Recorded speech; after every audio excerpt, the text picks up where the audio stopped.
Okay, तो स्वागत है आपका मेरे चैनल में। और यहाँ पर हम स्पेक्ट्रोस्कोपी की बात कर रहे थे। आईआर स्पेक्ट्रोस्कोपी हमने ऑलमोस्ट फिनिश कर दिया था। थोड़े क्वेश्चंस हमने देखे थे, थोड़े और क्वेश्चन थे जिसको हम फ्यूचर में दे सकते हैं। तो आज का जो लेक्चर है, आज के लेक्चर में हम पढ़ेंगे एनएमआर स्पेक्ट्रोस्कोपी। और एनएमआर जो है इसका फुल फॉर्म मैं आपको बाद में बताऊंगा। एनएमआर स्पेक्ट्रोस्कोपी पढ़ने से पहले थोड़ी बेसिक हम फिर से देख लेंगे। आईआर में मैंने आपको पहले से बेसिक बताया था, इलेक्ट्रोमैग्नेटिक स्पेक्ट्रम जो होता है वो मैंने आपको बताया था। लेकिन अब एनएमआर पढ़ने से पहले थोड़ा सा बेसिक को हम थोड़ा ब्रशअप कर लेंगे। एनएमआर को पढ़ने से पहले या फिर किसी भी स्पेक्ट्रोस्कोपिक टेक्निक को पढ़ने से पहले हम पहले क्या लिखते हैं, जो हमारा सोर्स होता है। ये स्पेक्ट्रोस्कोपी जो है, इसका जो बेसिक जो प्रिंसिपल होता है वो क्या होता है। बेसिक प्रिंसिपल आईआर में भी हमने देखा था, एनएमआर में भी हम देखेंगे और यूवी में भी हम यही देखेंगे कि हमारा जो लाइट का जो सोर्स होता है, लाइट जो होता है उसको हमारा कंपाउंड एब्जॉर्ब करता है। कंपाउंड एब्जॉर्ब करने के बाद वो एक अलग एक्साइटेशन लेवल पे जाता है और जो एनर्जी इस पर्टिकुलर पार्टिकल एंटिटी को लगता है, जो एनर्जी वो एब्जॉर्ब करता है लाइट से, और जितना एनर्जी उसको लगता है उस एक्साइटेड लेवल पे जाने के लिए, उसी को हम मेजर करके हम फाइंड आउट करते हैं कि ये किस तरह का कंपाउंड है या फिर किस तरह का बॉन्ड है, किस तरह के एटम्स उस कंपाउंड में प्रेजेंट है। यही है हमारा बेसिक प्रिंसिपल। तो अगर मैं एनएमआर की बात करने से पहले बेसिक की चर्चा में अगर करूं स्पेक्ट्रोस्कोपी में, स्पेक्ट्रोस्कोपी जो हमारा है, ये जो स्पेक्ट्रोस्कोपी वर्ड है इसका मतलब क्या है। ये जो स्पेक्ट्रो जो वर्ड है, ये स्पेक्ट्रो का मतलब है हमारा लाइट, और स्कोपी जो है वो होता है एनालिसिस। वो होता है एनालिसिस। मतलब क्या, लाइट को यूज करके हम एनालिसिस करेंगे कंपाउंड्स के स्ट्रक्चर के बारे में हम पढ़ेंगे, कौन कौन से बॉन्ड्स है, अलग अलग तरह के एनालिसिस हम कर सकते हैं ओनली बाय यूजिंग लाइट। अब ये जो लाइट की मैं बात कर रहा हूँ, ये कौन सी लाइट है? ये जो हमारे घर में जो लाइट है वो लाइट है, या फिर जो सनलाइट आ रहा है वो लाइट है? नहीं, सिर्फ वो लाइट नहीं है, वो तो सिर्फ एक विजिबल रीजन है लाइट का। जो एक विजिबल पार्ट जो होता है वो एक सीमित एक लिमिट में होता है, वो होता है हमारा विजिबल रीजन, उसी को हम देख पाते हैं। उसके अलावा भी और भी लाइट है और भी रेडिएशंस है जिसको हम अब देखेंगे। अब जब मैं लाइट की बात करता हूं, this is nothing but it is a photon. ये जो है ये फोटोन है। और फोटोन के लिए हमने डी ब्रोगली क्वेश्चन में हमने देखा था, थियरी में हमने देखा था कि a photon has a light nature as well as it has a wave nature as well as a particle nature. Okay, ये जो फोटोन है ये इस तरह का होता है। अब ये जो फोटोन है ये आता कहां से है? दिस कम्स फ्रॉम आवर सन जो है वो लाइट नहीं दे रहा है, it is rather releasing photons.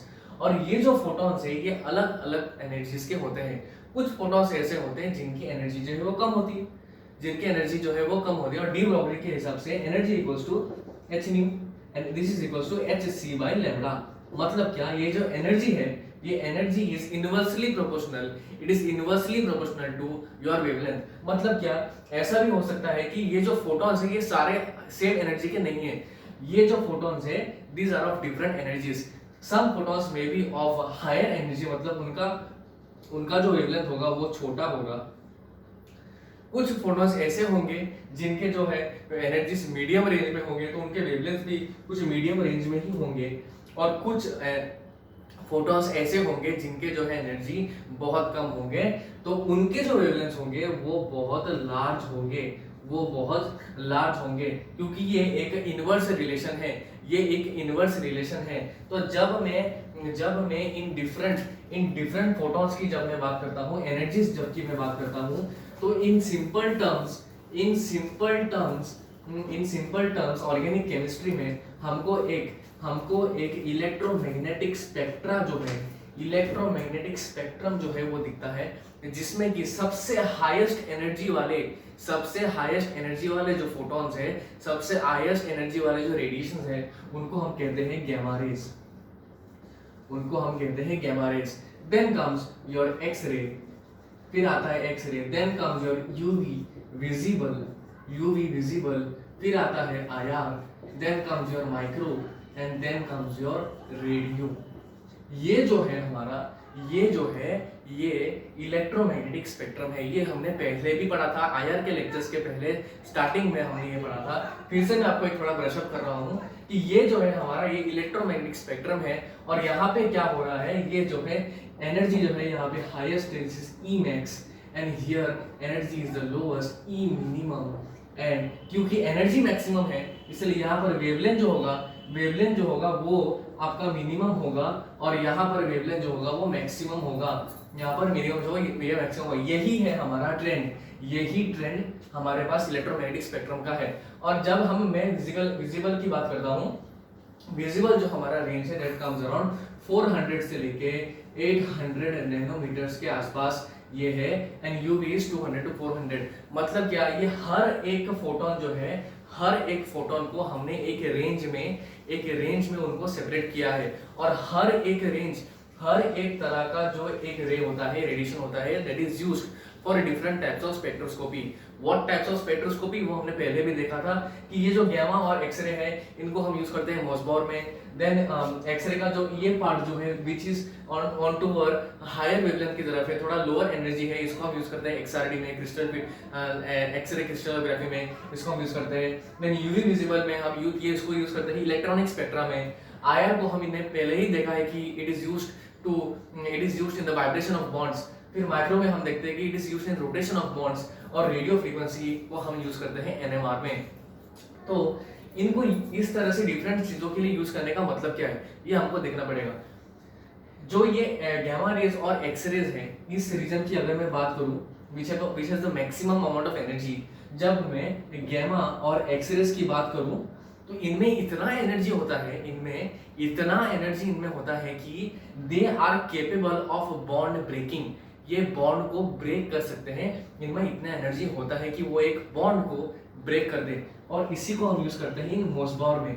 मोसबॉर ये इनऑर्गेनिक का पार्ट है। मोसबॉर स्पेक्ट्रोस्कोपी जो है that is a part of inorganic chemistry and I will not talk about more about this. Okay, next जब हम अगर देखें फिर से एक्सरे का जो ये रीजन होगा, जो यूवी के थोड़ा क्लोज होगा, उसका जो एनर्जी है वो थोड़ा और कम होने वाला है।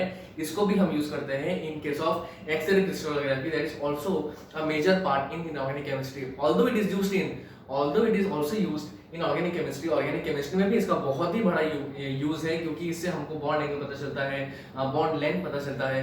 Okay, you get a complete structure of the molecule. Still I will not talk much about it. UV visible जो है हमारा इलेक्ट्रॉनिक स्पेक्ट्रा है। मतलब क्या, इसमें इतना एनर्जी होता है यूवी विजिबल का जो रेंज है, यूवी और विजिबल का जो रेंज है, इसमें इतना एनर्जी होता है कि it is capable of exciting an electron. जब एक मॉलिक्यूल होगा उसमें बॉन्ड्स होंगे, एटम्स में ऑर्बिटल्स होंगे, ऑर्बिटल्स में जो है इलेक्ट्रॉन्स होंगे। और हमने ये बार बार पढ़ा है होमो और लूमो के बारे में, फ्रंटियर मॉलिक्यूलर ऑर्बिटल्स के बारे में हमने बार बार पढ़ा है, पेरिसाइक्लिक में भी हमने पढ़ा है। तो ये जो होमो और लूमो होता है, ये जो यूवी विजिबल का जो रेडिएशन है, ये केपेबल है होमो से लूमो तक का जो ट्रांजिशन होता है इसको लाने में ये केपेबल है। It is capable of exciting an electron from HOMO to LUMO, from a ground state level to an excited state level. And this is used your UV visible जो है it is used in electronic spectra. इसको हम use करते हैं electronic spectra में। IR की चर्चा हमने पहले ही कर चुके हैं, आईआर का पूरा सीरीज हमने कर चुका है। और आईआर में जो है उसकी जो एनर्जी होती है it is capable in vibrating a particular bond. और उसके लिए हमने देखा था कि डायपोल मोमेंट चाहिए और बहुत सारे हमने प्रिंसिपल्स उसके पढ़े थे। और सब कुछ जानने के बाद हमने ये कंक्लूड किया था कि आईआर जो है it is used in vibrational ये जो स्पेक्ट्रोस्कोपी है उसमें हम यूज करते हैं। माइक्रोवेव जो है उससे भी कम एनर्जी वाला है और ये भाई क्या कर सकता है, ये सिर्फ वो बॉन्ड को वाइब्रेट भी नहीं कर सकता, ये सिर्फ बॉन्ड को रोटेट कर सकता है। हमको पता है कि वाइब्रेशन में जो है वो स्ट्रेचिंग का ऑपरेशन होता है, उसमें ज्यादा एनर्जी लगता है, लेकिन एक बॉन्ड के रोटेशन के लिए उतना एनर्जी नहीं लगता। इसीलिए your microwaves which are comparatively of lesser energy in compare to IR, they are used in rotational spectroscopy. और हाँ, लास्ट में जो है हमारा रेडियो वेव जो है वो बेचारा सबसे वीक है।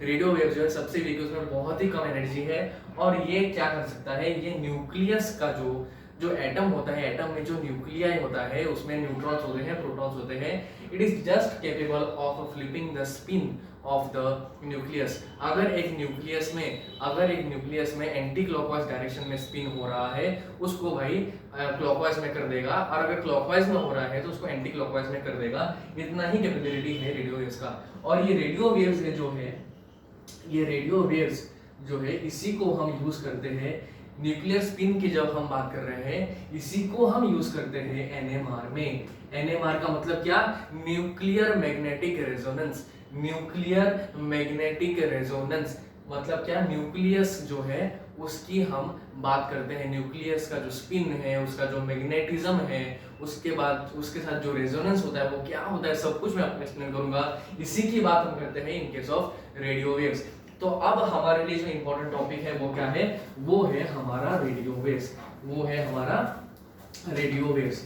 तो बेसिक तो हमने पढ़ लिया, बेसिक तो हमने स्पेक्ट्रोस्कोपी के बारे में हमने जान लिया, लाइट के बारे में हमने जान लिया, okay, different types of energies के बारे में हमने जान लिया। We studied about the electromagnetic spectrum. Now will come to NMR. What is NMR? Nuclear magnetic resonance.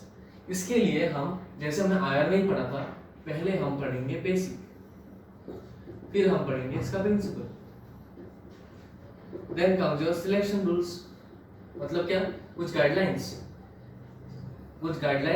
जिनके तहत, जिन गाइडलाइंस के तहत डिसाइड होगा कि कौन कौन से मॉलिक्यूल्स जो है, कौन कौन से एटम्स जो है वो एक्टिव होंगे या फिर इनएक्टिव होंगे। जैसे हमने आयर के केस में देखा था कि कुछ कंपाउंड्स जो थे वो आयर एक्टिव थे, कुछ इनएक्टिव थे। वैसे ही हम एनएमआर में भी देखेंगे कि कौन से एटम्स जो है, कौन सी एंटिटी जो है वो एक्टिव हो सकती है और कौन सी जो है इनएक्टिव होगी। फिर ग्राफ के बारे में हम चर्चा करेंगे, जो कि सबसे इंपॉर्टेंट चीज है, क्योंकि जब भी एनएमआर की बात होती है, जब भी स्पेक्ट्रोस्कोपी की बात होती है, ग्राफ जो होता है वो सबसे इंपॉर्टेंट चीज है। क्योंकि एक ग्राफ को देख के ही हमें पता चलता है कि ये कौन से कंपाउंड का ग्राफ है, या फिर ग्राफ को एनालाइज करके ही हमें पता चलता है कि इस कंपाउंड का स्ट्रक्चर ऐसे होगा। This is very important thing. और लास्ट में हम कुछ क्वेश्चंस भी जरूर देखेंगे, कुछ क्वेश्चंस भी हम जरूर देखेंगे। तो जब मैं बेसिक की बात करूं,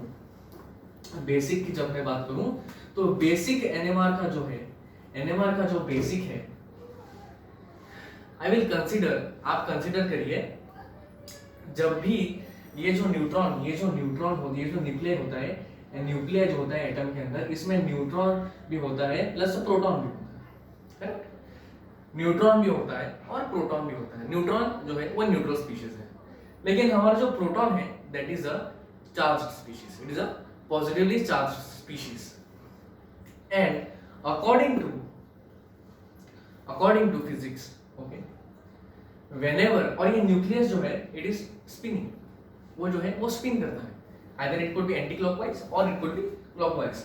ये जो है न्यूट्रॉन प्लस प्रोटॉन, ये क्लॉकवाइज भी हो सकता है या फिर ये एंटी क्लॉकवाइज भी हो सकता है, क्लॉकवाइज भी हो सकता है या फिर एंटी क्लॉकवाइज भी हो सकता है। अब जो बात है, जो फिजिक्स में हम पढ़ते हैं कि whenever a charged particle rotates along an axis, it generates a magnetic field। मतलब क्या? ये जो न्यूक्लियाई है, इसका खुद का एक मैग्नेटिक कैरेक्टर है, इसका खुद का जो है एक मैग्नेटिक कैरेक्टर है। और ये EMR जो है, इलेक्ट्रोमैग्नेटिक रेडिएशन, इसमें हमने पहले ही पढ़ा था कि इसका एक जो है वेव नेचर भी होता है और एक मैग्नेटिक नेचर भी, इसका एक इलेक्ट्रिक पार्ट भी होता है और इसका एक मैग्नेटिक पार्ट भी होता है। EMR का जो है, EMR है, सॉरी, इसका जो है एक जो है इलेक्ट्रिक नेचर भी होता है और एक मैग्नेटिक नेचर भी होता है। और ये जो इलेक्ट्रिक और मैग्नेटिक नेचर है, ये जो है परपेंडिकुलर है एक दूसरे के। जब अगर मैं ऐसे ड्रॉ कर लूं और अगर मैं इलेक्ट्रिक नेचर को ऐसे रिप्रेजेंट करूं, तो हमारा जो मैग्नेटिक नेचर है वो कुछ इस तरह का है, वो परपेंडिकुलर है to the electric nature, okay. तो ये जो न्यूक्लियाई है, it is rotating, it is spinning, और जब ये स्पिन करता है, ये खुद का एक मैग्नेटिक मोमेंट जनरेट करता है, तो ये जो मैग्नेटिक मोमेंट है, ये कौन से डायरेक्शन में होगा, ये जो फील्ड है ये कौन से डायरेक्शन में होगा, यही जानने के लिए हम यूज करेंगे राइट हैंड थंब रूल। अगर मेरा अगर मैं अपने राइट हैंड को ऐसे रखूं, राइट हैंड को अगर मैं ऐसे रखूं, तो अगर ये जो है ये फील्ड की डायरेक्शन है, ये अगर फील्ड की डायरेक्शन है, then the magnetic moment will be along this direction. और अगर मैं उल्टा रख दूं तो it will be along the opposite direction. तो ऐसे हम मैग्नेटिक मोमेंट की डायरेक्शन के बारे में पता लगा सकते हैं। और इसी को हम कहते हैं nuclear magnetic spin, nuclear magnetic spin. And this nuclear magnetic spin is used in NMR। NMR में जो है एक एक्सटर्नल मैग्नेटिक फील्ड को यूज किया जाता है, और ये एक्सटर्नल मैग्नेटिक फील्ड जो है इस न्यूक्लियर स्पिन को, इस न्यूक्लियर के स्पिन को किस तरह से अफेक्ट करता है, इसी को हम देखते हैं। ये जो न्यूक्लियर स्पिन है, it could change its spin from anti clockwise to clockwise. It could be along the magnetic field. ये मतलब क्या, इट कुड अलाइन इटसेल्फ, ये खुद को जो है, जो बाहर का जो मैग्नेटिक फील्ड होगा, जब बाहर से एक मैग्नेटिक, मैं एक क्लियर पिक्चर आपको दिखाता हूँ। If I show you a clear picture, और एनएमआर के लिए हम जो यूज करते हैं, we talk about the nucleus as a spinning top. जो एक टॉप होता है ना, वैसे it is a spinning top. ये जो न्यूक्लियस है, it is always like a spinning top. Okay, और ये जो स्पिनिंग टॉप है, okay, it could rotate either in the clockwise direction और anti clockwise, either in the anti clockwise और इन the clockwise direction, दोनों डायरेक्शन में ये रोटेट हो सकता है। और जब एक मैग्नेटिक एक्सटर्नल मैग्नेटिक फील्ड होगा, सपोज B0, ये मैग्नेटिक फील्ड, जब एक एक्सटर्नल मैग्नेटिक फील्ड होगा, ये जो न्यूक्लियाई है, ये it could either align itself to the external magnetic field, और it could oppose the external magnetic field. और इसी बेसिक नॉलेज से हम एनएमआर की स्टडी करते हैं। यही हमारा जो है प्रिंसिपल का जो बात, यही हमारा जो प्रिंसिपल है। मतलब क्या, एक न्यूक्लियस को जो है उसका एक खुद का एक मैग्नेटिक मोमेंट होता है, और ये मैग्नेटिक मोमेंट जो है जब एक्सटर्नल मैग्नेटिक मोमेंट से इंटरैक्ट करता है, किस तरह से वो इंटरैक्ट करता है, कौन से एनर्जी को, कितना एनर्जी वो लेता है, how much energy does it take to change the spin of a particular nucleus. Changing the spin को ही हम कहते हैं यहाँ पर स्पिन फ्लिपिंग। इसी को हम क्या कहते हैं, स्पिन फ्लिपिंग करते हैं, स्पिन फ्लिपिंग हम कहते हैं। मतलब क्या, जब एक एक्सटर्नल मैग्नेटिक फील्ड लगता है, उसमें से जिस पर्टिकुलर एनर्जी का जो वेव है, क्वांटा है, जब उस न्यूक्लियस के साथ इंटरैक्ट करता है, तब न्यूक्लियस का जो है स्पिन चेंज हो जाता है। मतलब क्या, it becomes from clockwise to anti clockwise और एंटी क्लॉकवाइज टू क्लॉकवाइज। उसका स्पिन जब चेंज होता है, उसी एनर्जी को हम डिटेक्ट करके पता लगाते हैं कि किस तरह का कंपाउंड प्रेजेंट है, किस तरह का एटम प्रेजेंट है। तो बेसिक में भाई हम इतना ही पढ़ेंगे, और आगे आज के लेक्चर के लिए बस इतना ही। आगे की लेक्चर में हम देखेंगे एनएमआर का प्रिंसिपल, सिलेक्शन रूल्स, ग्राफ्स। बहुत ही मजा आने वाला है एनएमआर के लेक्चर्स में। NMR is a very interesting topic, मैंने पहले भी आपको बताया था।